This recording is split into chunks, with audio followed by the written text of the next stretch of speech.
নমস্কাৰ প্ৰিয় বন্ধুসকল। আজি ৰাতিপুৱাই আমি আমাৰ থকা ঠাইৰ পৰা যাত্ৰা আৰম্ভ কৰি উপস্থিত হলোহি অৰুণাচলৰ ডাম্বুকত। মনোমোহা ডাম্বুক। ডাম্বুকৰ কথা আপোনালোক বহুতে নিশ্চয় জানে। ডাম্বুকখন বিশেষকৈ উল্লেখযোগ্য ইয়াত উৎপন্ন হোৱা কমলা খেতিৰ কাৰণে।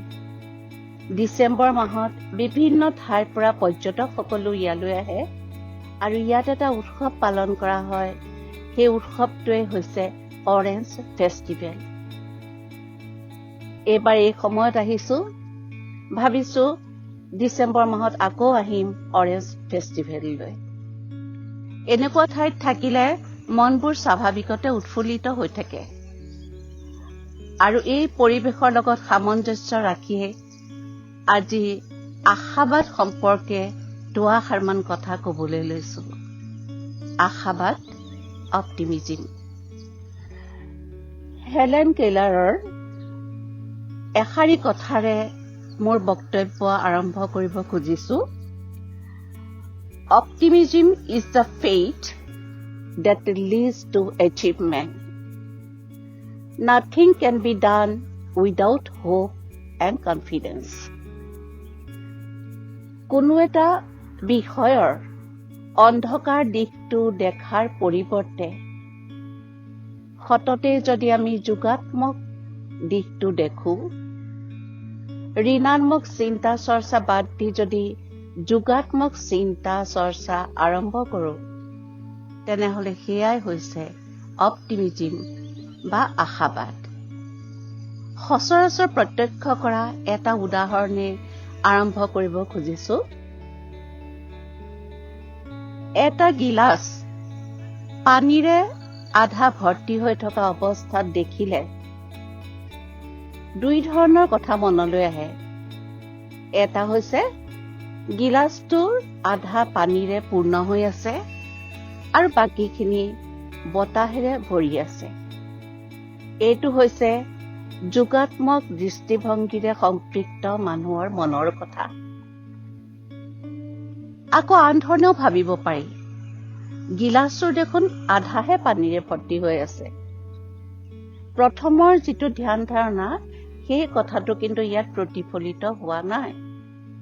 অৰ্থাৎ এই দ্বিতীয়টোৰ ক্ষেত্ৰত আশাবাদৰ পৰিৱৰ্তে আমি দেখিছো ঋণাত্মক চিন্তা। আশাবাদ শব্দটোৰ ইংৰাজী প্ৰতিশব্দ হ'ল অপটিমিজিম। অপটিমিজিম শব্দটো লেটিন শব্দ অপটিমামৰ পৰা আহিছে। অপটিমাম শব্দৰ অৰ্থ হ'ল অনুকূলতম, অৰ্থাৎ যিমানখিনি পাৰি ধনাত্মক চিন্তা চৰ্চাৰে সমাধান কৰিব পৰা ক্ষমতাটোৰ লগতে জড়িত হৈছে আশাবাদ। আশাই মানুহক জীয়াই ৰাখে, জীয়াই থকাৰ প্ৰেৰণা দিয়ে। আমাৰ জীৱন বিভিন্ন দুখ, যন্ত্ৰণা, সংঘাতেৰে পৰিপূৰ্ণ। জীৱন যুঁজৰ সন্মুখীন হবলৈ হলে সংঘাত অনিবাৰ্য। কিন্তু সেই সংঘাত দেখি আমি তাক অতিক্ৰম কৰাৰ সাহস নেহেৰুৱাই আমি যদি সেইখিনিৰ কাৰণে নিজকে প্ৰস্তুত কৰিব পাৰো, তেতিয়া তাতে নিহিত হৈ থাকে আশাবাদ। মনস্তাত্ত্বিক পৰীক্ষা নিৰীক্ষাৰ দ্বাৰা দেখা গৈছে যে সাধাৰণতে প্ৰাপ্তবয়স্কসকল তুলনামূলকভাৱে বেছি নিৰাশাবাদী। এইটো স্বাভাৱিক কথা।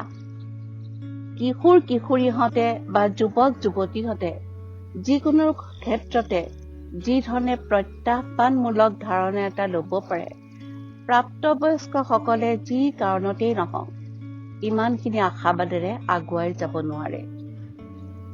আচলতে যোৱা শতিকাৰ ৮০ দশক মানৰ পৰাই আশাবাদ সম্পৰ্কে যথেষ্ট চিন্তা চৰ্চা হৈ আহিছে। আশাবাদী ব্যক্তিসকলৰ কিছুমান কথা মন কৰিবলগীয়া। তেওঁলোক সদায় স্বাস্থ্য সম্পৰ্কে সচেতন, কাৰণ তেওঁলোকে জানে যে দেহা থাকিলেহে বেহা। সেইকাৰণে স্বাস্থ্যৰ লগত জড়িত সকলো কথা তেওঁলোকে মানি চলে, মাদক দ্ৰব্য যিমান পাৰি বৰ্জন কৰে আৰু সাধাৰণতে তেওঁলোক ধূমপানৰ পৰা বিৰত থাকে। এইখিনি হৈছে সাধাৰণতে প্ৰত্যক্ষ কৰা কিছুমান কথা। আশাবাদী মানুহবিলাকে শৰীৰৰ যিখিনি অসুস্থতা সেইখিনিও কিন্তু অতিক্ৰম কৰিবলৈ মানসিকভাৱে সহজে প্ৰস্তুত হ'ব পাৰে। দেখা গৈছে যে যিবিলাক মানুহ আশাবাদী তেওঁলোকে এজমাৰ যি কষ্ট বা ৰিউমেটৰ আৰ্থ্ৰাইটিছৰ যি ভয়ংকৰ যন্ত্ৰণা সেইখিনিও কিন্তু সাহসেৰে অতিক্ৰম কৰিব পাৰে। অৰ্থাৎ তেওঁলোকৰ যি অসুখ সেই অসুখৰ লগত সহবাস কৰিবলৈ শিকে আৰু এই সহবাস কৰিবলৈ শিকাটোতে প্ৰতিফলিত হয় তেওঁলোকৰ জীৱনৰ প্ৰতি আশাবাদৰ দৃষ্টিভংগী। এইখিনিতে সাধাৰণ উদাহৰণ এটা দিব খুজিছো যে আশাবাদী আৰু নিৰাশাবাদী এই দুই ধৰণে আমাৰ জীৱনৰ সৰু সুৰা ঘটনাবোৰ কেনেকে লয়। ধৰক দুজন মানুহে ডায়েটিং কৰিছে, তেওঁলোকে স্বাস্থ্যৰ কাৰণে কিছুমান বিধি মানি চলিছে আৰু চকলেট খোৱাটো সৰু ডাঙৰ আমাৰ বহুতৰে অভ্যাস। এই ধৰণৰ ডায়েটিং কৰোঁতে ধৰক দুয়োজন ব্যক্তিয়ে ৰাতিৰ আহাৰ খোৱাৰ পিছত তেওঁলোকে লোভৰ বশৱৰ্তী হৈ এটুকুৰা চকলেট খালে।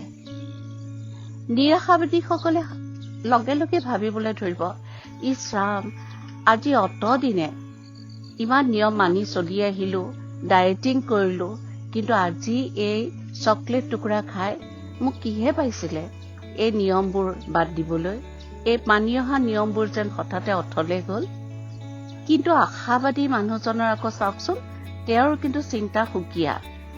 তেওঁ ভাবিব যে ইমান দিনেতো মই ডায়েটিং কৰিছোৱে, আজি মই ভুলক্ৰমে এটুকুৰা চকলেট খালো, ঠিক আছে, কাইলৈৰ পৰা মই এই বিষয়ত সচেতন হ'ম। ডাক্তৰে মোক যি ধৰণে কৈছে বা যিজন ডায়েটিচিয়ান আহাৰবিদ তেওঁ মোক যি ধৰণে নিৰ্দেশনা দিছে মই তেনেকুৱাকে মানি চলিম।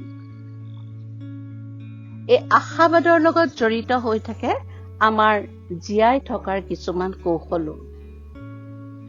মানুহৰ দুখ দুৰ্দশাৰ প্ৰতি আমাৰ যি ধৰণৰ চিন্তাধাৰা, কাৰোবাৰ দুখ দেখিলে আমি আগুৱাই যোৱা, বন্ধুবৰ্গৰ লগত আমি সময় পাৰ কৰা, এইবিলাকে আমাৰ জীৱন যাত্ৰাত পজিটিভ বা ধনাত্মক কিছুমান উপাদান আগবঢ়ায় আৰু স্বাভাৱিকতে সেইবিলাকেও আশাৰে জীৱন যাপন কৰিবলৈ আমাক সুৰুঙা দিয়ে। বৰ্তমান ভাৰ্চুৱেল যুগত ফেচবুকত বা ছচিয়েল মিডিয়াত আমাৰ হাজাৰজন বন্ধু বান্ধৱী থাকে, কিন্তু সেই হাজাৰজন বন্ধু বান্ধৱীতকৈ আমি আমাৰ লগতে পোৱা এজন বন্ধু, তেওঁৰ লগত অতি আন্তৰিকতাৰে পাৰ কৰা সময়খিনি, সেইখিনিৰ কিমান পাৰ্থক্য আৰু কিমান গুৰুত্ব সেইখিনি আপোনালোক সকলোৱে নিশ্চয় অনুধাৱন কৰিব পাৰে।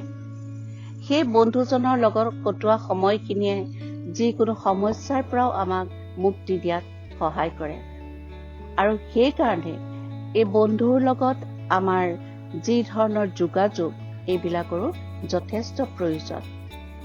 মুকলিত খেলা ধূলা এইবিলাকেও আমাৰ জীৱন ৰঙীন কৰি তোলাৰ লগতে আমাৰ আশাবাদ বৃদ্ধি কৰে, কাৰণ এই সময়ত মুকলিত থাকিলে বা বন্ধুৰ লগত কৰমৰ্দন কৰিলে আমাৰ সুখী হৰমনবোৰ মস্তিষ্কৰ পৰা নিঃসৰণ হয়।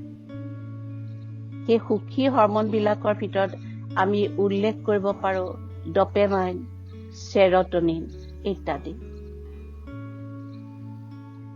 কোনো এটা কাম কৰাৰ সময়ত যেতিয়া আমি উৎসাহেৰে কৰো, যেতিয়া আমি সাফল্য দেখো, তেতিয়া ডপেমাইনৰ পৰিমাণ বাঢ়িবলৈ ধৰে। কামটো যিমানে শেষ হোৱাৰ পৰ্যায়লৈ যায় সিমানে ডপেমাইনৰ পৰিমাণো বৃদ্ধি পায়। অৰ্থাৎ আমাৰ কাৰ্যটো সুকলমে সম্পাদন হোৱা আৰু ডপেমাইনৰ নিঃসৰণ ইয়াৰ মাজত বৰ সুন্দৰ যোগাযোগ আছে। আশাবাদী হলেই যে আমাৰ বিফলতা নাহিব সেই কথা নহয়। সফলতা বিফলতা আমাৰ জীৱনৰ আমাৰ এনেকুৱা যেন এটা মুদ্ৰাৰ ইপিঠি সিপিঠি। আশাবাদে আচলতে সেই বিফলতাবোৰ নহা নকৰে, কিন্তু সেই বিফলতাবোৰ সহজে অতিক্ৰম কৰিবলৈ আমাক সাহস যোগায়। যিসকল নিৰাশাবাদী তেওঁলোকে বিপদটো আহিলে বা তেওঁলোকে কিবা এটা যদি সুযোগো পায়, সেই সুযোগৰটো ব্যৱহাৰ কৰিবৰ সময়ত আহিবলগীয়া যিখিনি সংঘাত সেইখিনিৰ কথাই বেছিকে চিন্তা কৰে। আৰু আশাবাদীসকলে সেই সকলো হেলাৰঙে পাৰ হবলৈ মনত সাহস যোগাব পাৰে। এইখিনিতে 3Pৰ কথা অকমান কৈ মই মোৰ আজিৰ বক্তব্য সামৰণি মাৰিব খুজিছো। নিৰাশাবাদীসকলৰ চিন্তা চৰ্চা ঋণাত্মক ইতিমধ্যে উল্লেখ কৰিছোৱেই। ব্যক্তিগতভাৱে বা পাৰিবাৰিকভাৱে যদি ভাল সময় আহে তেতিয়াও তেওঁলোকে ভাবে যে এই ভাল সময় বেছি দিন নাথাকে, ইয়াৰ স্থায়িত্ব কম। এইটোকে কোৱা হয় পাৰ্মানেন্স। এই পাৰ্মানেন্স নাই, অৰ্থাৎ দীৰ্ঘ সময় জুৰি এই ভাল সময় তেওঁলোকৰ নাথাকে, তেওঁলোকে ভাগ্যক ধিয়াই বহি থাকে। এইটোকে কোৱা হয় পাৰ্চেভিচনেছ। কোনোবা এজনৰ ভাগ্যৰ বলতহে যেন এই দিনটো আহিছে, ভাল দিন আহিছে, ইয়াক কোৱা হয় পাৰ্চনেলাইজেশ্যন। অৰ্থাৎ তেওঁলোক এই 3টা Pৰ ওপৰত বেছি নিৰ্ভৰশীল।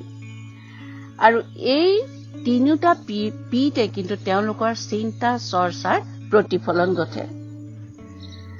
আশাভৰা মনে আমাক জীৱনটো উপভোগ কৰিবলৈ সাহস যোগায়। আশাবাদী হলেও নিৰাশাবাদ অকমানো নাথাকিব সেইটো কথাও নহয়, কিন্তু এই দুয়োটাই মানুহৰ মাজত ক্ৰিয়া কৰি থাকে। তাৰ মাজতে যেতিয়া আশাবাদী মনটো বেছি গাঢ় হৈ উঠে তেতিয়াই মানুহে সাফল্য লাভ কৰে। এইটো ঘৰতে ইটালীৰ দাৰ্শনিক এণ্টনিয়া গ্ৰামচিৰ এষাৰ কথা উল্লেখ কৰিব খুজিছো। I am a pessimist because of intelligence, but an optimist because of will. এক কথাত কবলৈ গলে আমাৰ জীৱন সুখ দুখ সংঘাতেৰে নিশ্চয় ভৰা, কিন্তু এই সংঘাতখিনি আশাৰে আমি যেতিয়াই অতিক্ৰম কৰিবলৈ সমৰ্থ হওঁ তেতিয়াই নিশ্চয় আমিও অনুভৱ কৰিম জীৱন বৰ অনুভৱ। ধন্যবাদ।